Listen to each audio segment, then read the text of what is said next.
that I have been involved from a young age as an altar boy at Our Lady Perpetual Church to my family members being buried at the cemeteries to now I'm the council person, and that will not last long. But I will always, always, me, my children and grandchildren and great-grandchildren will have an association with the Belgrove Loving Charity and St. Rosalie cemeteries. And that's where we are today. The information that Ms. Campbell stated, yes, that was their directions, that was their assessment from the traffic controllers, but it still is not agreeable upon the people who have been living there for over the cemeteries for 100 years, but some people who have been living there their whole life in the area. So just because someone states that this is a plan that they agree to does not mean it is the correct plan. There are a number of people here, business leaders, community leaders, grandparents, parents, people who actually live on the streets, who have first-hand knowledge.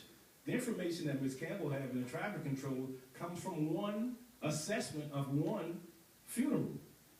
So how can you compare one assessment to people in this audience who have lived their entire lives in the area? It is insulting to suggest that one traffic control study for one funeral knows more about us. To suggest that giving parking precludes any safety concerns that we know we're going to have if these streets are in place. It's insulting to say that putting up parking spots will eliminate that, because it won't, and we will not. We have never asked for parking spots. We understand safety is more concerns. We understand that the ambiance, we understand that the reverence that we have for our loved one is more important. We also understand from Mr. LaCour, who we met with early on, that it is illegal to use funding other than the money from the East Jefferson Levee District to build stuff that doesn't support the business of the East Jefferson Levee District during hurricanes. Now, how is putting parking lots, how is building streets, how is building turnarounds relevant to the business of the East Jefferson Levee District? That's just one thing. It is bigger than that. Now, there are some other gentlemen who are going to address different parts of it. I just wanted to introduce us as a group, and I would like everyone from District 1 who is here as disapproving this structure and who have lived lives in District 1 around this area and loved one to please stand up to show our support against this.